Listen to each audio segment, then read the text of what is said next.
emergency powers have been invoked in Hong Kong to ban the use of face masks in public.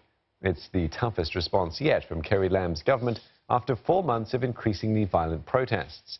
Many demonstrators wear the masks to hide their identities. Mrs. Lam says this allows them to become bolder. The anti-mask law comes into force at midnight. But Mrs. Lam insists this doesn't mean a state of emergency is in place. Although the ordinance carries the title emergency, Hong Kong is not in a state of emergency. And we are not proclaiming that Hong Kong is entering a state of emergency. But we are indeed in an occasion of serious danger, which is a stated condition in the Emergency Regulations Ordinance for the Chief Executive in Council to exercise certain powers. And I would say that we are now in rather extensive and serious public danger. A penalty of $3,000 or jail time can be imposed on people found to be using face masks at public assemblies. The law has gotten support from China's Hong Kong Affairs Office, which says it's necessary. But protesters have already said that they will defy the new law, with hundreds now out on the streets. Our reporters Wei Du and Leong Wai Kit are covering the situation for us. Wei, let's cross over to you first. How does the government plan to enforce this law now that it's been announced, Wei? Yeah. Don, this law will take effect at midnight tonight, and it applies to both protests with or without police permits. Any violator seen wearing a mask at a public order event can be jailed for up to a year. And this actually here in Hong Kong, even with fully authorized protests, so a lot of people wear the face mask because they fear identification and subsequent doxing. So with this law, the government is hoping at least that this could deter some of these people. Now, with the illegal assembly and violent clashes, clearly those protesters wouldn't care so much. But this law will still help the police arrest them, and it will help the government pressing charges. Up until this point, more than 2,000 protesters have been arrested, but they've only been able to charge about a quarter of them. That's because for crimes such as illegal assembly or rioting or assault, it's actually really difficult to gather evidence in chaotic situations. So with this new mask ban, at least they could put these people away for violating that. On top of that, anyone appear in a public space can be asked by a police officer to remove facial coverings. There are going to be some exemptions, including people who wear facial coverings for religious reasons, medical reasons, and professional reasons. Reporters such as ourselves, we fall into the last category because sometimes we do have to wear the mask to shield ourselves from tear gas. Guys. Yeah, Wei, now that it's triggered emergency powers, what can the government do next?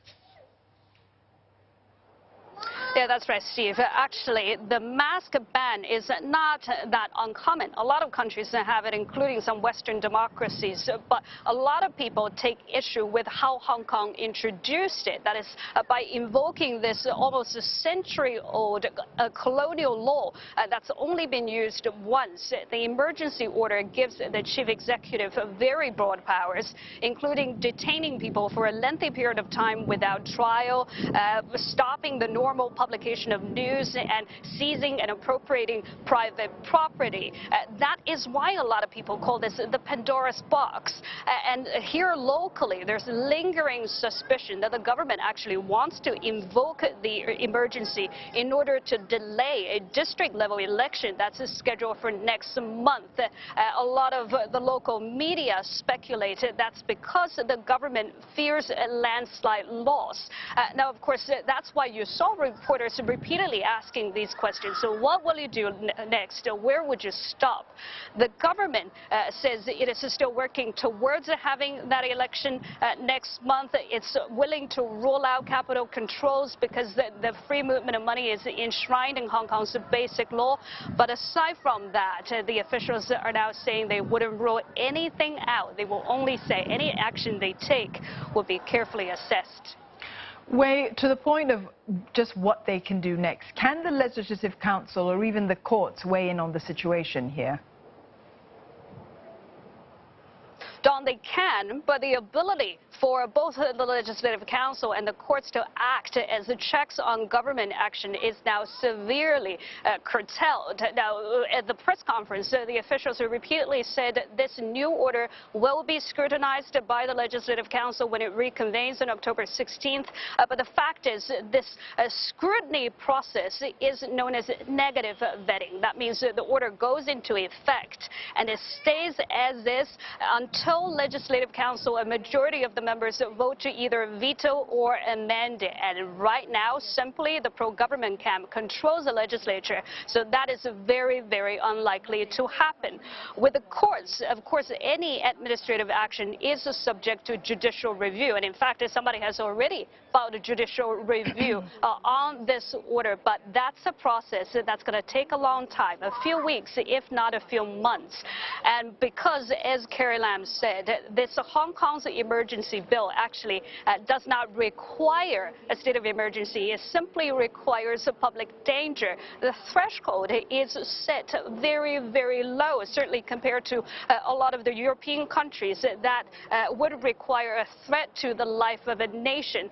So given the way the law is written, that it hasn't been updated for more than 70 years, it's also very difficult to see how the local courts could fight against the government here. Wei, thank you very much for that. That was our correspondent there, Wei Du. Well, Leong Wai Kit is covering the reaction to this law. Let's cross over to him now. Wai Kit, it doesn't seem like this ban has fazed protesters at all. In fact, they almost seem re-energized. Exactly, Dawn. And let me just very quickly tell you where I am. I just walked from Central, not too far from where I am, towards that direction is Admiralty, where the government offices are. This is a steady stream of people. These are the slower walking protesters. Mind you, they have been walking for the last hour, and the last I checked, there are still more people coming this way. Now, the protesters are using various means to have their voices heard.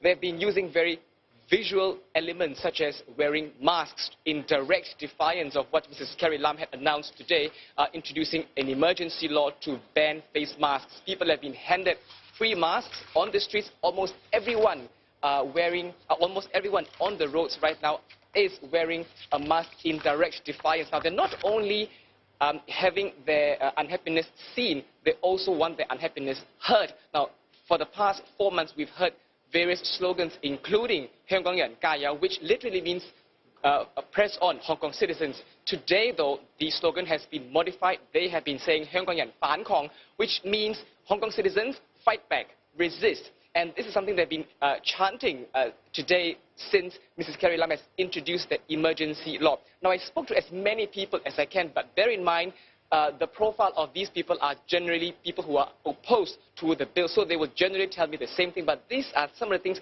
that they told me. They said that they don't care about the emergency law. They will continue to go out on the streets, wear their masks, because they say that it's important to be seen with the mask. And if they're approached by a police officer, they will then take their masks off. Now, they also tell me that this emergency law defeats the purpose of the peaceful dialogue that Chief Executive Mrs. Carrie Lam has started and would continue to do so to bring Hong Kong out of this political turmoil.